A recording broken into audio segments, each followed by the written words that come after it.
Welcome to the Crystal Bar podcast. I'm Claire, your guide through the fascinating world of crystals and beyond. Whether you're just starting your journey or you're a seasoned enthusiast, I invite you to join me for insightful wisdom to empower your crystal, cosmic, spiritual, and astrological knowledge. So, are you ready? Let's begin.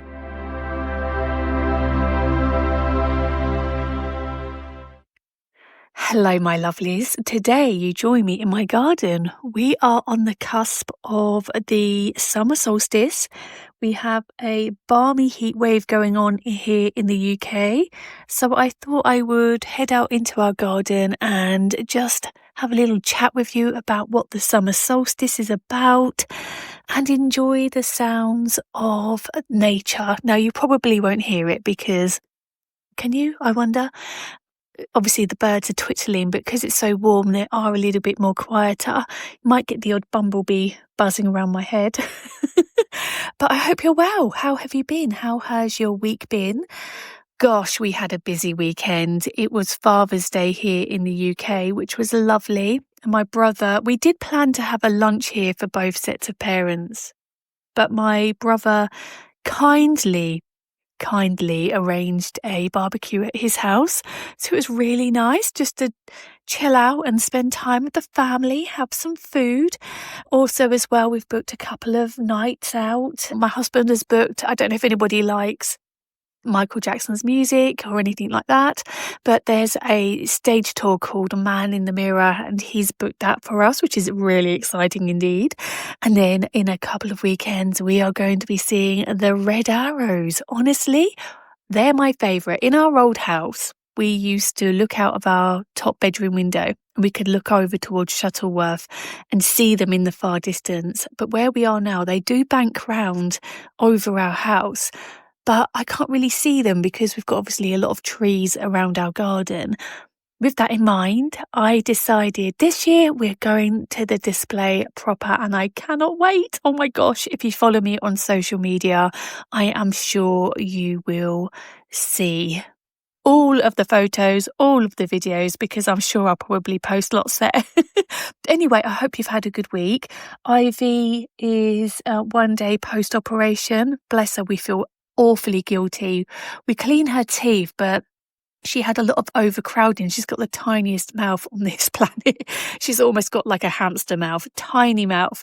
And because of that, her teeth grew like in a zigzag pattern upstairs, up the top, and then down the bottom. The little front teeth were all kind of crowded as well. So we couldn't really clean them properly. This being said, she's had most of her front little teeth out. So she looks all gummy, but she's got her fangs. She has got a few. She's got her big teeth still. One big tooth came out, but we feel awfully bad. The vet did say that they've probably always been slightly wobbly because of the overcrowding. It's just something we didn't pick up on until she had her full dental. So there we go. Bless her. I do feel guilty. She's currently laying on the sofa, snoring away after yesterday's ordeal. Lots of lovely treats, lots of lovely cuddles and everything else. But there's a reason you've joined this podcast. A very big event is happening on the 21st, which I think is this Saturday. I should know this, shouldn't I? I've just put the date there.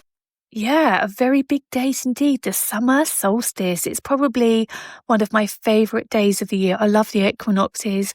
I love the solstices. It's just a really good vibe, and what with us being blessed with this wonderful sunny energy, I am just thrilled to be able to just welcome it in with you all.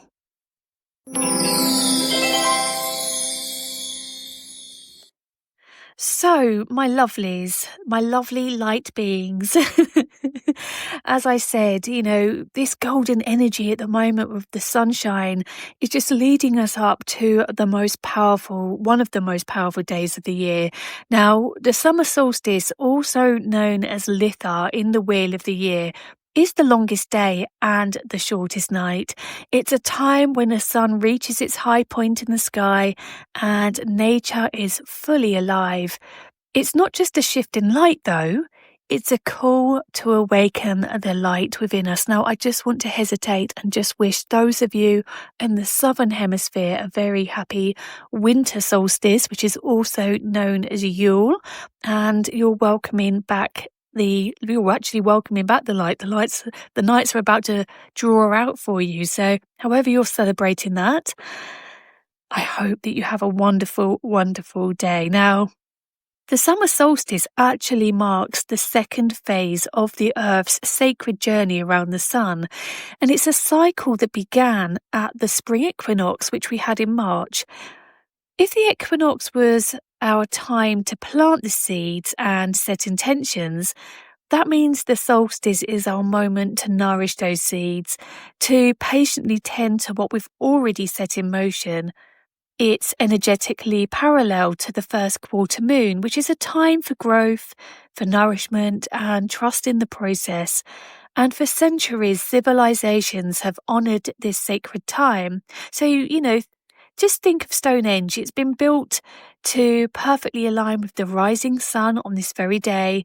And when light pierces through and dances across the ancient stones, it almost creates a bit of a horseshoe shape. And then we've also got the Great Pyramids of Egypt, aligned with the sun's solstice path.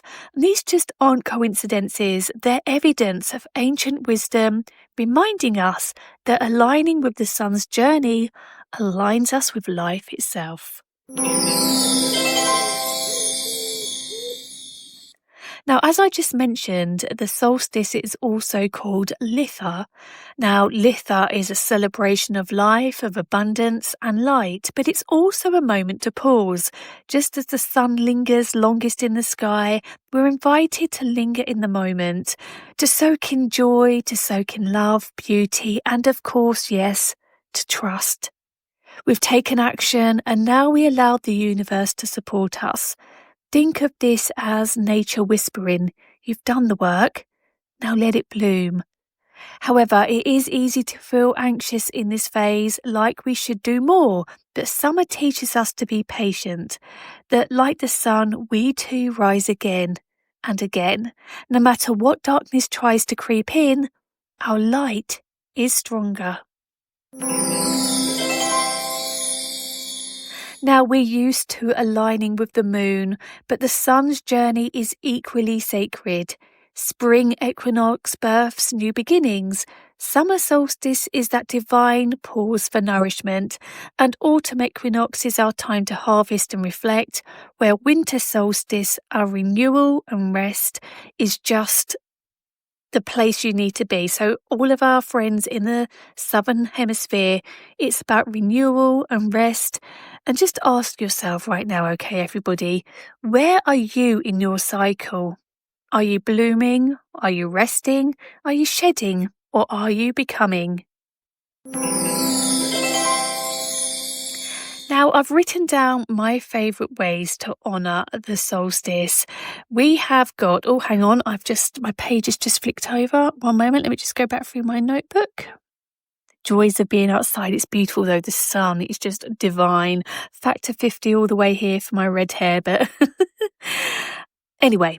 Ways to honour the solstice. You might be interested to know that the day before, I actually recorded a wonderful sun meditation from my garden. It's on social media, on TikTok, Instagram and Facebook. You might have to scroll back a little bit because I do post like 4 posts a day. If you scroll back, you will find the sun meditation from the Crystal Year, and you can just enjoy it with me and listen and just enjoy the energy as I speak through what you need to do. It's really nice, actually. It was very relaxing indeed. However, here are my favourite rituals and reflections, so you can weave them into your sacred day if you want. Now, my first being honouring the 4 directions. Okay? So take a quiet moment outdoors. Face east for new beginnings and air. South for passion and fire. West for emotions and water. North for stability and earth. Light a candle in each direction or simply say a prayer of gratitude for what each element gives you. Number 2 is time to set your summer intentions. No, not goals though. Just remember, intentions are different, okay? So close your eyes and feel. What do I truly want to nourish? Joy? Healing? Self-love? Connection? Write them down. Plant them under a crystal in your garden, in a pot or on your altar, and let your intentions grow as the sun does. Now, I speak about this quite a lot in my podcasts, but what you could also do is express gratitude. And what you could do is list 5 things just right now. Get your phone ready, your notebook, or just speak them out loud. And just list these 5 things that you're deeply grateful for. Speak them aloud, because gratitude turns on the light inside. It raises your vibration and instantly draws more light in. It's one of the fastest ways to shift energy and attract blessings. And just enjoy it. Just enjoy the day. If you just want to sit and take time aside, do that. If you want to start a project, enjoy that.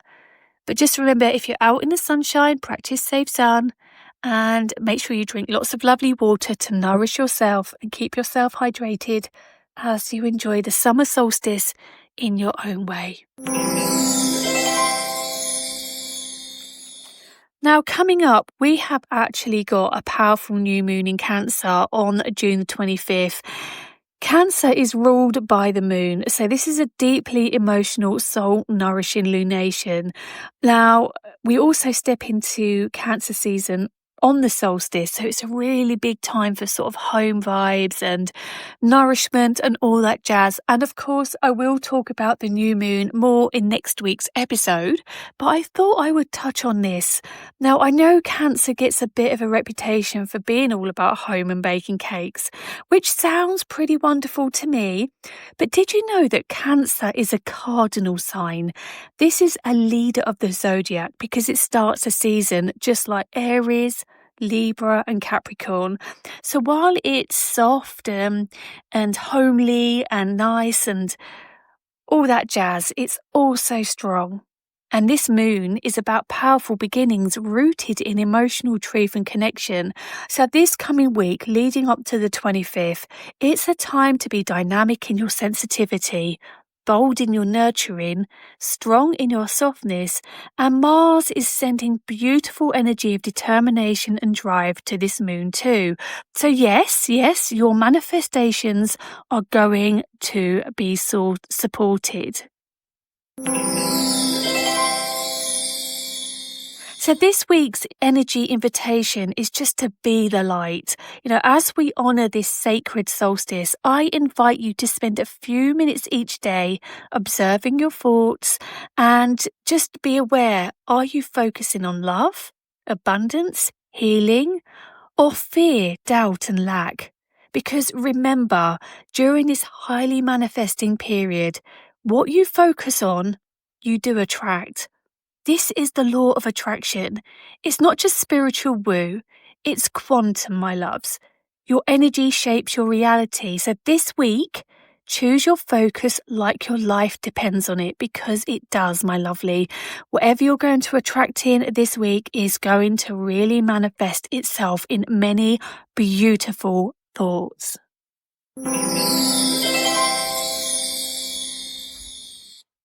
So I thought this week, I actually had a lovely lady message me this morning and she gave me 3 questions and I have answered her, but I thought they were really good questions just to give to you because they might be just exactly what you're thinking of right now. So her first question was, and this is a lovely lady called Ali, actually. We've connected actually on Facebook privately as well on my Facebook profile, which is nice. If you want to find me, I'm Clare Titmus. There's a picture of me and my husband. Please add me as a friend. The more, the merrier. It's really nice to just have like-minded people in my friend space to keep social media lovely and positive and vibing and aligned. So yes, sorry, her first question was... Bear with me one moment. I'm interested in finding out my spirit animal. Any ideas? Now, normally you'd know, if I'm quite honest. Normally you would be aware of an animal that tends to bring itself into your life. For example, for me, it's big cats. I am so drawn to them. Leopards, more so, I'd say. I've got wallpaper in my home and I have socks. I wear a lot of leopard print. I'm a supporter of the Big Cat Sanctuary, a member, and they cross my path a lot in dreams. And this is what I'm saying. Is there something, you might have, I do have statues of them. Oh, and elephants and peacocks. I have 3. Leopards, elephants and peacocks. I always feel drawn to them. They make themselves known to me at different parts of my life, bring in answers that I need. So is there an animal? Do you buy clothing with a certain animal on? Do you have ornaments? Do people buy you ornaments? Do you see a certain animal a lot? Do you feel a certain way? To many people, it could be dogs, cats, rabbits. They're all very popular ones, especially here in the UK. But normally you tend to know. Write down, the animals you're drawn to the month. Does one visit you in a dream a lot? Or have you only ever had one profound dream where an animal was visited to you, but it gave you really good clarity and an answer to a question? Then I think you may have already found your animal. Secondly, she asked me, I have enthusiastically brought a lot of crystals in a small amount of time. And like I said to her, you're not alone. And she said, now that I've learned more, I'm more selective. I know this sounds silly, but if I only end up using a few and packing away others, as I just don't have the space, will the ones put away feel neglected and in turn affect my ability to benefit from my chosen ones? And I said, no. Do you know what? That's life. We get drawn to different things at different parts of our life, and sometimes crystals come into our life, sometimes crystals go away. Sometimes we want to use a lot, sometimes we want to use one. All I will say is pack them away in a natural box, glass, wood, ideally wood, a natural material, and give them permission to rest, and they will do exactly that. And then when you decide to bring them back out again, just let them know that you are using them for your greater good and for exactly what reason, and program them, and they'll radiate in their best form for you. But they won't feel angry. They were buried for many years, resting away and sleeping and charging and building their energy. So they'll do exactly that again, my loves. Just perhaps even wrap them in silk if you don't have a natural box, and just allow them to rest and enjoy them as and when you feel you need them. And then finally, she said, if I occasionally mess up and put my bracelets on wrong wrists, will the whole dynamic be ruined? And again, absolutely not. Listen, as teachers, we can give you guidance about the energy and the flow of energy through your body. But you know best. Your intuition knows best. Now, I teach people about wearing on the left, wearing on the right. But ultimately, yes, I do wear crystals on my left for certain things. But I get drawn massively to wearing mine on my right, which is actually my dominant hand. Kind of goes against the grain. And I've found that that's really beneficial. Go with your intuition. There's no right or wrong answers at the end of the day. We can just guide you according to the laws of energy, but you know best for you. So, with that being said, we are drawing to the end of this episode now. But just remember, from the summer solstice until the autumn equinox, you are in a sacred window of illumination, growth, and faith.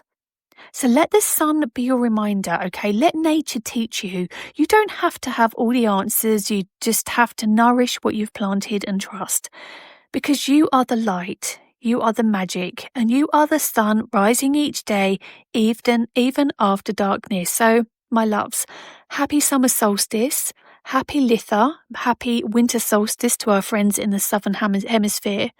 May your path be golden and your heart wide open. Oh, and as well, I should mention crystals. The Crystal Year gives you some really good crystals to use. But if you'd like to deepen your solstice rituals, work with crystals and carry something that's going to help you align with the sun's energy, sunstone, citrine, orange calcite, pyrite, tiger's eye, they all radiate joy, and help you find energy when you need it, okay?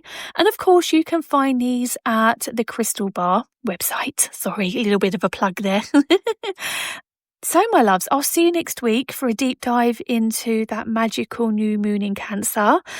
But until then, my love, shine brightly, live soulfully, and honour the light that lives within you. And of course, remember, the right crystals will always find you.